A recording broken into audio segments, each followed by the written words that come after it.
Alright, it's me. I'm back again. And just want to draw your attention to the new album by Leith called I Can See the Future. Never heard of Leith before. Literally found it this morning whilst I was looking for what to talk about today. They're from Canada and they play sort of indie folk with a sprinkle of Americana, even though they're from Canada. This is their third album, so I'm late, but better late than never. What's on the menu today? Want a child? We've got 13 tracks for you at a meaty 48 minutes. Starting with track 1, Grieving. Talk about putting your best foot forward first. We're back in the barn. We got banjos and fiddles at the forefront. It's a really sweet track. Can totally see why it was a single. Would have happily had another 2 minutes of it. The lyrics in the song are amazing. Grief is love run backwards. I mean, come on. I was going to say more, but like 10 minutes before I started recording this video, I found out that Rostam produced this album. What are the chances? I legit chose this as my fave from today because it plucked up my autumn heartstrings and I thought I'd found a new artist. Turns out it's their third album and Rostam's in the small print. It's not like I chose this because he did it. I had no clue, but what are the chances that I find that it's been touched by him? Have I got the hearing of an owl or something? I could just pick up on his taste in my subconscious. Not to take away from anything that Leith is doing at all. If anything, I'm kind of gutted I found out in that sense to ponder how involved he was. But I hope they work together again because what a combo to make an album. I probably should have said this at the end for it to be where I chronologically found out, but I wanted I wanted you to know and be up front. I was just reading the amazing lyrics for this song about grief and they are so good and wise for a Zoomer, etc. So I wondered who else was on the credits. And then I saw it and I was like, what? It all makes sense. In fact, now I say this, there is like a slight hint of Hyam to the track, I guess. But yeah, sorry to rant about this at the start, but hopefully you can understand why. I just wanted to assure you that I did all this without knowing. And that one of my favourites was Behind the Desk. Following that, we've got track 2, Point of View. Something about this made me think of the recent Alex G album. Maybe it's just that type of acoustic indie full band folk, or maybe it's the mandolin vibe on the chorus.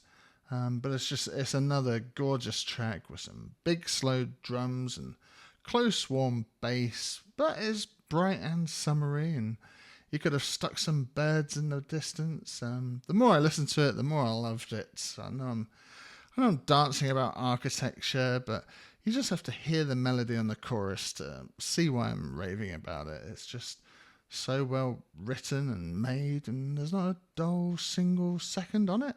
Lovely stuff. After that, we got track 3, Treasure. Now, the piano is front of stage for this one, albeit a very dampened one, and maybe there's a plucked cello in there somewhere. The vocal melody is very interesting on this, the way it bends around the notes. Made me think of the Daisy the Great album in that way, with its overlapping vocals, etc. And it's got cascading strings and keys in the background. It's a much softer, more minimal sort of looping counting track. Remember though, I've got no reference to the previous 2 albums' sounds, so it made me think of like wooden floors and wooden stairs for some reason whilst I was listening to it, but the strings give it that sort of regal feel. Following that, we got track 4, Stay. This is one of the other singles off the album. It's got a super breathy chorus, which I'm a fan of, and it's also got a fair bit of pedal steel. This album sounds great. Nothing is hurting the ears. It's just super easy listening. I can just picture myself in a cozy train with big headphones, which is what you want from this genre, especially now that autumn has begun, which is probably why it won today. And some of the group vocals and the music in the second half made me think of Dijon. I looked it up. It's fucking Dijon, isn't it? Of course it is. When you love, I feel it. When you're cut, I'm bleeding. Well, I was going to do an owl impression, but I'll spare you. After that, we got track 5, Terrified. It's the longest song on the album. It's a bit more of an upbeat track this time, though not lyrically. But it's got an almost sort of bouncy drum beat that made me think of the recent Wishy EP. That I can see this being like nice in the car as the scenery flies past, because her voice is kind of less up front and sort of ethereal on this one, kind of floating above the music, but almost floating above the clouds by the end, with some lovely outro noises. It's a really great track. Gives the album some much needed variety. Wish it had another like this that was a dreamy 5 minutes. Following that, we got track 6, Home. Back to the solemn, lonely piano in the corner of the room. Leith has a really soft, lovely, gentle voice. They could sing the phone book. I jest, but their voice is just, the right match for a twinkly, minimal piano track like this. And it's a perfect mid-album pause. Following that, we got track 7, What My Love Is For. Still in a pausing mood with more twinkly piano again, but this track feels a bit more gained up to wake you up a little or feel different to the last track. Something about it makes me think of a performer in the middle of like a 1920s speakeasy bar, like the microphone is 100 years old.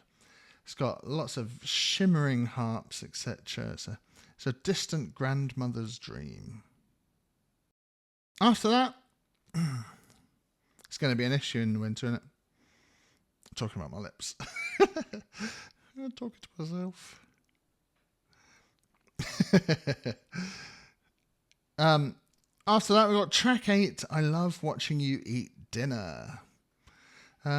Cheeky bit of palm muting, acoustic leads on this one. Again, we're still kind of chilling at this section of the album, with Leith literally singing at the start, It's So Slow. Following that, we got track 9, I Will. It bursts open with some fiddles, etc. We're still in that barn. The acoustic guitar is thrust to the front on this one. This is probably the side of Leith that I like the most on this album, the acoustic stuff. Given all the different other sides that have been displayed on the album, there's a lovely big cello. At least I hope it is, not a viola or something. Lots of swells as well. I absolutely love the vocal melody on this one. You just have to hear it. And whatever they've done to make Leith's voice sound like that is stunning. I love this track. Track 10 is called What Are You Thinking About? I don't say that. What the hell am I playing at? After that, we've got track 10, What Are You Thinking About? The piano was front and centre for a few tracks. The acoustic was for others, but now it's time for the brush drums to be front and centre here, and it really gives the album variety doing that, because you could mix this with the guitar at the front or another instrument and you might think it's like all the other songs.